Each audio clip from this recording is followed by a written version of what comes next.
Nous allons partir des conseils de quartier qui existent. Dans chaque quartier, nous avons un conseil de quartier. Nous avons la chance d'avoir des quartiers, mais nous avons aussi la chance d'avoir des sous-quartiers, ce qui n'existe pas ailleurs. Vous allez à Ziguinchor, vous n'avez pas de sous-quartier, vous n'avez que des quartiers. Nous avons cette chance d'avoir des sous-quartiers. Et dans chaque sous-quartier, vous avez un groupement de promotion féminine. Vous avez une association de jeunes. On passe par le système d'échange, de partage. Parce que aussi, quelque part, c'est une histoire de communication qui se pose. C'est des gens qui vous disent, voilà, si l'on paye, ça n'arrive à la mairie, le maire bouffe tout, ça n'arrivera pas au faire. Mais ça n'existe nulle part.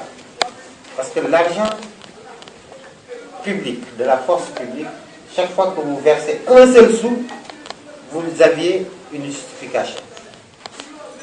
Le citoyen qui verse sa participation à l'effort de développement, nous, la commune, en collaboration avec les services du Trésor public, devront s'organiser pour nous remettre une quittance qui justifie qu'il a versé tant.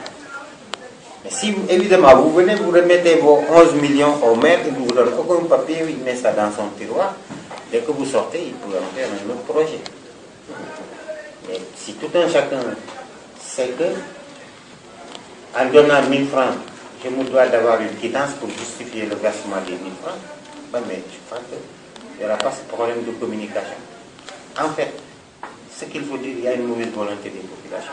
Parce que souvent, ils vous disent, les gens de là-bas nous ont demandé de ne pas cotiser. Et ce qui est faux, hier, vous qui étiez à Ziguinchor, il y avait une délégation du RFDC.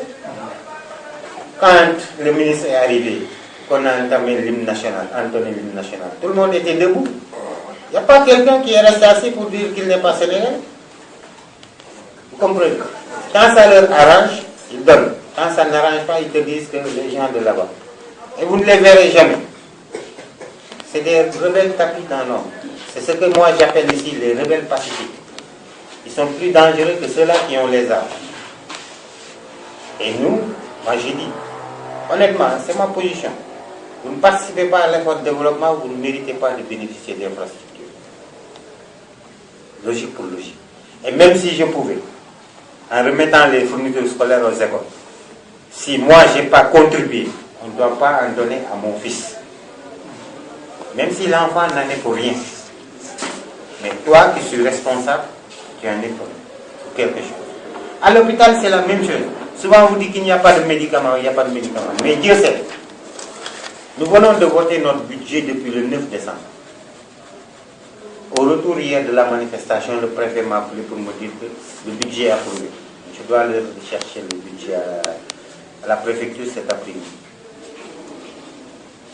Dès que ça arrive, le médecin, est-ce que même il ne va pas vous trouver ici? J'ai demandé au district sanitaire de passer. Tout ce qu'ils ont comme fonds de dotation pour 2014, nous on est en 2015, pour 2014, on engage tout. On leur dit, cherchez un fournisseur, vous amenez vos factures, on vous engage vos fonds. J'engage, par exemple, si c'est un médicament, 8 millions, j'engage les 8 millions. Si carburant c'est 5 millions, j'engage les 5 millions. Je ne veux pas qu'un seul rond reste ici entre nous. Parce que c'est des services sensibles.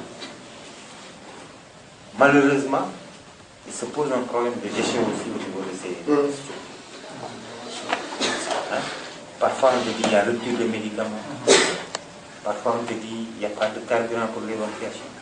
Alors que Dieu sait, en dehors de la dotation en carburant, nous avons une autre dotation intitulée évacuation sanitaire. Mais on convertit le tout en carburant pour leur permettre d'évacuer et à moindre coût. D'ici Ziguinchor, les populations payent 10 000 francs l'évacuation. 10 000 francs. Moi j'ai payé 15 000 francs ici. À une époque, on payait même 20 000 francs. Vous comprenez? Donc c'est un peu difficile. Mais nous, on s'organise de telle sorte que ça soit pour l'éducation, que ça soit pour l'éducation, la santé, on évacue les fonds. Pour la jeunesse, par contre, il y a un problème qui se pose. Parce que aussi, quoi que l'on puisse dire, tout ne peut pas être consacré au football. Malheureusement. Et en matière de jeunesse, si ce n'est pas les navétanes, il n'y a pas d'activité. Comprenez? Alors que le fonds de dotation n'est pas destiné uniquement au sport. On dit jeunesse, culture, sport. Nous sommes une ville. L'obéissance de Kiongessine, c'est grâce au Bakalama. Et cette année, nous avons une équipe de football en National 2, je pense. National 1.